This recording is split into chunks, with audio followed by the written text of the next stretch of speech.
준서도 마찬가지죠. 그 정체성을 찾아서 계속 헤매는 네. 인물이잖아요. 네. 이라고 느꼈거든요. 네. 대체 그 정체성이라는 게 뭐길래?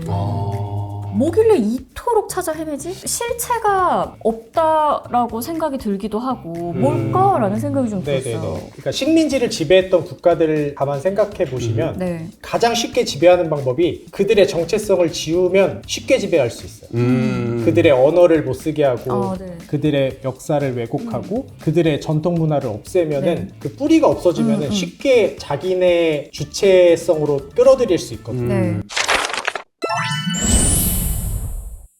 근데 준서도 마찬가지죠. 그 정체성을 찾아서 계속 헤매는 인물이잖아요. 네. 이라고 느꼈거든요. 네. 근데 난 그런 고민을 심각하게 제가 안 해봐서 그런지 몰라도 이런 네. 생각이 드는 거예요. 대체 그 정체성이라는 게 뭐길래? 뭐길래 이토록 찾아 헤매지? 실체가 없다라고 생각이 들기도 하고 뭘까라는 생각이 좀 들었어요. 뭘까요, 이건? 저는 정체성의 문제가 인간에게 가장 중요하다고 생각하는데 예를 들어서 그러니까 식민지를 지배했던 국가들을 가만 생각해 보시면 네. 가장 쉽게 지배하는 방법이 그들의 정체성을 지우면 쉽게 지배할 수 있어요. 그들의 언어를 못 쓰게 하고 네. 그들의 역사를 왜곡하고 그들의 전통 문화를 없애면은 네. 그 뿌리가 없어지면은 쉽게 자기네 주체성으로 끌어들일 수 있거든요. 네. 그래서 모로코도 프랑스 지배를 받을 때 문화 탄압을 많이 받았고 우리나라도 역시 역사 그렇죠. 지배받을 때 한국어도 못 쓰게 하고 그랬죠. 네네네. 그것처럼 전통적인 뿌리를 잃으면 쉽게 노예가 될 수 있다고 생각을 해요.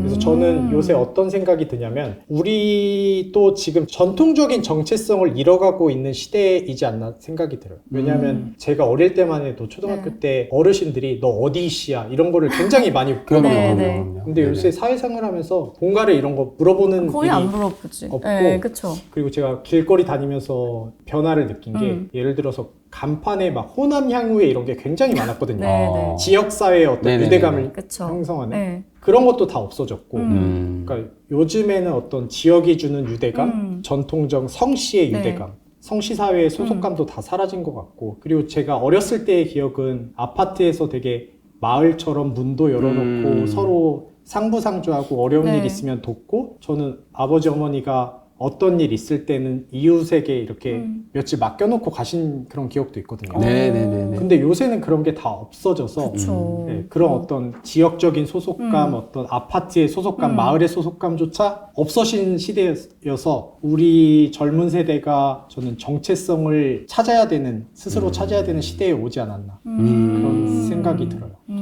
그래서 뭐 이런 질문 안 드릴 수가 없는데 그렇기 때문에 제목을 서울 이데아로 지었다. 네. 라고 할 때, 예, 왜냐면 저는 이 제목을 딱 보자마자 느꼈던 것들은 제가 알고 있는 플라톤이 주장한 이데아가 있어요. 이데아는 이제 원래 이데아의 세계가 있고 우리가 보는 세상은 변화의 원인으로서 다 허상들. 그러니까 이것들이 변하게 되려면 원인이 반드시 있어야 되거든요. 그러니까 근본이 무엇이냐. 그 근본이 모여져 있는 세상이 이제 이데아 세상이라고 볼 수 있는데 서울 이데아라고 딱 명명하신 거 보고 아, 나의 혼잡돼 있고 다양성을 가지고 있는 이 보여지는 것 안에서 실제 내가 소속되어 있는 그 이데아는 무엇일까? 나의 이 원류 아니면 내가 진짜가 누구인가라는 질문을 제목에 탁 심으신 것 같아서 네. 그게 맞는지 좀 여쭤보고 싶었어요. 네, 맞아요. 서울 이데아라고 하면 이제 아까 말씀드렸던 외국인 친구들이 쫓아오는 허상 이런 것들을 좀 일단 메타포로 담고 싶었고 네네네. 신부님께서 말씀하신 거랑 맥락은 동일합니다. 네. 우리가 추구하는 어떤 소속감에 대한 환상 근데 그 이면에 들어가면 또 다른 문제들이 산재해 있잖아요. 맞아요. 그런 맞아요. 것들을 네. 보여주고 싶었어요. 그때 소설에서 또 아주 되게 재밌었던 부분은 모델이 된 친구인데 그 친구는 과대표인데도 외국인이잖아요. 네, 얼굴은. 맞아요. 네. 태어난 건 한국 태어났는데. 네. 근데 그 친구가 나중에 모델 활동을 하는데 그 모델 활동을 할 때 사람들이 자기를 다 외국인으로 알아보고 네. 외국인으로 대해줄 때 그 네. 친구가 오히려 나중엔 편했다. 이런 표현을 쓰거든요. 그래서 네. 아, 이게 그러면 한결같이 주장했던 자신의 정체성이 이쯤에서 다시 역전이 돼서 그 새로운 정체성으로 나아가는 건가? 이 질문을 또 스스로 갖게 됐어요. 그래서 왜냐면 이 경험 저도 한 거거든요. 프랑스에 네네네. 있으면서 네. 아, 뭐 세상이 똑같네. 이 생각이 딱 드는 순간에 제가 추구해야 되는 정체성이 확 내려지면서 좀 옅어졌거든요. 그래서 그러면서 흡수가 될 수 있었는데 네. 그런 부분에 대한 표현도 네. 어떤 본인이 가지고 있는 경험에서 나온 것은 아닌가. 이 질문을 또 함께 나누고 싶었죠. 네, 맞아요. 이 경험은 이제 또 제 주변에 있는 친구의 얘기예요. 네. 외국인 친구. 네, 외국인 친구인데 네. 한국인이에요. 그러니까 네, 태어난 맞아요. 거네. 네네. 부모님이 러시아 분이신데, 네, 러시아 분이신데 한국에서 태어났어요. 네. 그래서 뼛속까지 한국인이고 아. 러시아 말도 못하고. 네. 네. 근데 이제 한국에서 생활하면서 이제 사회에 나오니까 외국인으로 이제 대하는 경우가 되게 많고, 네. 그리고 이제 모델 일을 하고 있다 보니까 업체 같은 데서 굉장히 좀 외국인 노동자처럼 취급하는 그럴 수 있죠. 예, 맞아요. 그런 네네. 경우도 많았었다고 저한테 고민을 많이 털어놓더라고요. 그리고 그 친구는 이제 부모님이 러시아인이다 보니까 네. 좀 흥미로운 일이 있었던 게 이제 러시아 우크라이나 전쟁이 왔잖아요. 그 징집서가 어. 예, 왔어요. 예, 친구한테요? 예, 맞아요. 그러니까 출생을 거기서 했어 이제 어렸을 때부터인데. 아, 또 국적은 그래서 이제 그쪽이어서. 아, 국적은 한국인인데, 한국인데. 왜냐면 거기에 본 적이 이미 있었으니까. 아. 그래서 그런 굉장히 복잡한 문제가 있었었죠. 예. 애매하게. 그래서 그 친구도 한국인으로 살아가지만 또 생김새 때문에 정체성에 혼란이 오더라고. 이제 사회생활하면서 한국 사람들이 대하는 태도, 그리고 러시아에서 날라온 그 짐승령 이런 것 때문에 또 혼란을 겪으면서 저랑 많이 얘기를 했었죠. 네. 네. 그런 것들이 또 주변 분들이 영감을 많이 줬었어요. 작가님도 그러면 성장 과정에서 그런 청춘의 시간을 보내면서 정체성의 혼란 이런 걸 많이 느꼈었어요? 소속에 대한 혼란이 있었던 것 같아요. 오, 왜요? 고등학교 때부터 변두리에서 지내다 보니까 어. 대학을 가야 될 좀 가치를 일단 못 느꼈었고, 이 친구들이 대학에 갈 때 저는 좀 세계 여행을 한번 해보고 싶더라고요. 아. 그래서 이제 30개국을 20대 때 이제 배낭여행 하게 됐는데, 친구들이 보통은 이제 다 대학을 가잖아요. 네. 그렇다 보니까 20대 초반부터 이제 소속감이 부재된 생활을 많이 했었어요. 네, 친구들이 이제 대학에 속가고 뭐 MT, OT 가고 이러는데 그렇죠, 그렇죠. 저는 그거를 완전히 모르니까. 맞아. 근데 약간 자발적으로 그러면 네. 그거를 선택한 거 아니에요? 아, 맞아요. 작가님은? 네. 그쵸? 재밌었어요.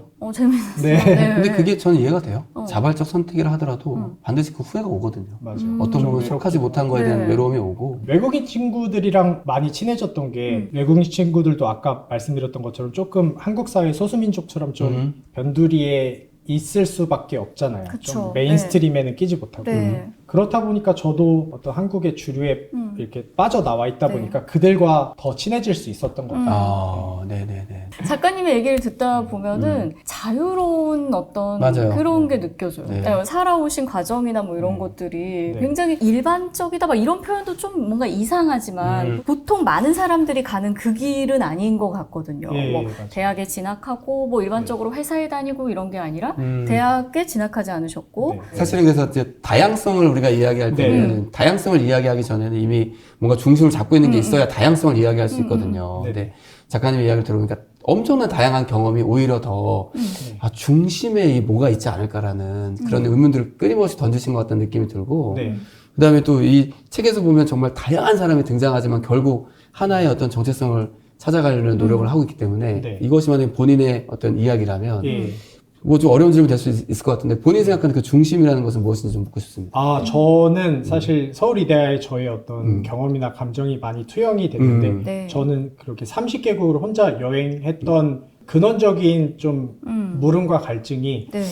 한국 사회의 말씀 네. 저희 나눴던 것처럼 제가 메인스트림의 친구들의 어떤 그런 레퍼토리에 함께하지 못했다 보니까 나에게 가장 잘 어울리는 세계가 어디일까 네. 이런 좀 근원적인 질문이 있었어요. 그래서 이란도 가보고 뭐 파리에서도 살아보고 네네. 뭐 유럽은 다 다녀보고 이렇게 여행을 했었는데 네.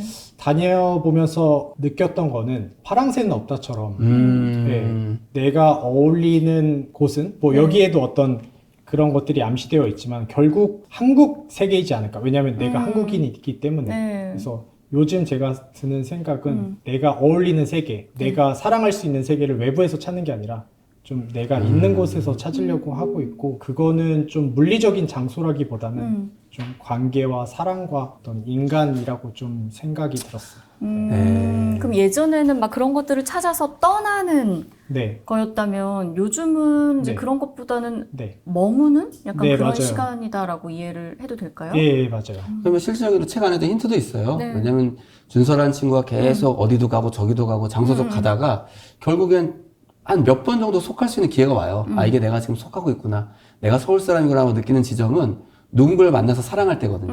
누군가를 만나서 사랑을 나눌 때. 네네. 아, 이때 내가 완전한 소속감을 느끼는 경우가 있거든요. 아마도 방금 말씀하신 그 부분이 이 책에 네. 녹여져 있는 게 아닌가 네. 싶습니다. 맞아요. 이 소설책에 대해서 직접적인 얘기는 못 드리더라도 네. 애둘러 여러 가지 이야기들을 쭉 했는데요. 그래도 작가님께서 꼽고 있는 이 책에서 가장 이야기하고 싶은 문장이 있다면 어떤 문장이 있으세요? 궁금합니다. 문장이요? 예. 읽어드리면 그럼 네, 한 읽어주세요. 문장 부탁드리겠습니다. 초반에 준서의 방황을 부추기는 그런 문장이고요. 네. 5살까지 살았던 한국의 기억은 없는 거나 마찬가지였다. 그의 기억은 오히려 모로코의 뜨거운 햇살에 짙게 물들어 있을 뿐이었다. 그는 문득 자신이 반드시 한국으로만 가야 하는 이유, 갈망하는 그 무언가를 쉽사리 설명할 수 없다는 사실을 깨달았다. 하지만 이제는 그 미지의 땅이 자신을 매혹하고 있음을 더 이상 숨길 수 없었다. 파리에서는 하루도 마음 편한 날이 없었어요. 마치 유목민처럼 자고 일어나면 어디로 떠나야만 할 것 같았어요. 언제든지 떠날 마음의 준비가 되어 있었어요. 그래요. 저는 아직 정착하지 못했어요. 파리에서도, 이곳 라바트에서도. 라바트가 모로코의 수도거든요. 아, 네네네. 저 이 문장 좋았어요. 저는 아직 정착하지 못했어요. 파리에서도 이곳 본인 얘기 라바트에서도. 아닙니까? 맞습니다. 정착하지 못하셨어요. 못했습니다. 이스라엘 사생활. 유튜브 구독 좀 하시고. 알겠습니다. 네. 이 문장이 저는 준서를 나타내는 문장들이기도 하지만 모든 청춘들을 나타내는 문장들이기도 하고 네. 또 동시에 청춘의 시간을 이미 지났다고 생각되지만 그러나 신부님 같은 부록을 훨씬 남긴 분들에게도 해당되는 그것 아닌가. 네, 지천명을 상태 바라보는, 아닌가? 예, 그렇습니다. 예, 예. 네, 그렇습니다. 정착했다고 생각하지만 언제나 사람들은 좀 불안한 항상 둥둥 떠 있는 상태로 좀 살지 않나요? 네, 네, 맞아요. 한편으로는? 뭐 그런 말도 있잖아요. 저기가 좋았어, 저길 갔더니 저기가 여기가 되고 이런 내용입니다. 네, 예. 네. 좋습니다. 아, 저는 이 책을 읽으면서 오랜만에 그런 이미 아주 오래전에 뭔가 지나왔다고 생각했던 20대의 시간. 아이고, 네. 꽤 오래 지나갔죠. 예. 맞습니다. 그런 시간들을 좀 떠올리게도 됐고 나의 20대는 어땠지? 약간 이런 것들을 좀 떠올리게 됐어요. 그리고 한편으로는 여전히 내가 준서와 굉장히 닮아있는 그러니까 나도 청춘이다 이런 거를 느낌과 동시에 너무 이 친구가 가지고 있는 그런 뜨거운 마음 이런 것과는 또 너무 멀리 내가 떨어져 있구나. 이거 왔다 갔다 하면서 느꼈던 것 같아요. 아니, 읽었던 것 같아요. 네, 그래서 아주 즐거운 또 오랜만에 아주 즐거운 소설의 그 경험이었습니다. 좋습니다. 네. 네. 자, 그래서 오늘 이렇게 출연해 주셨는데 출연 소감 그래도 한번 안 들어볼 수 없겠죠? 그렇죠. 네. 여기 이제 유튜브로만 보다가 어. 이제 직접 출연하니까 네. 좀 낯선 기분도 있는데 이야기 나누다 보니까 네. 또 편해지고. 맞아요, 네. 맞아요. 다음에 기회가 되면 또 네. 초대해 주시면 감사하겠습니다. 아유, 감사합니다. 고맙습니다. 와주시면 또 감사하죠. 편해질만 하니까 이제 가라고 하죠. 네, 조금 더 읽고 싶은데. 알겠습니다. 못다한 이야기는 책을 통해서 또 직접 네. 만나보시면 좋을 것 같습니다. 이유 작가님과 함께한 서울 이데아 이야기였습니다. 작가님 오늘 감사합니다. 네, 감사합니다. 고맙습니다.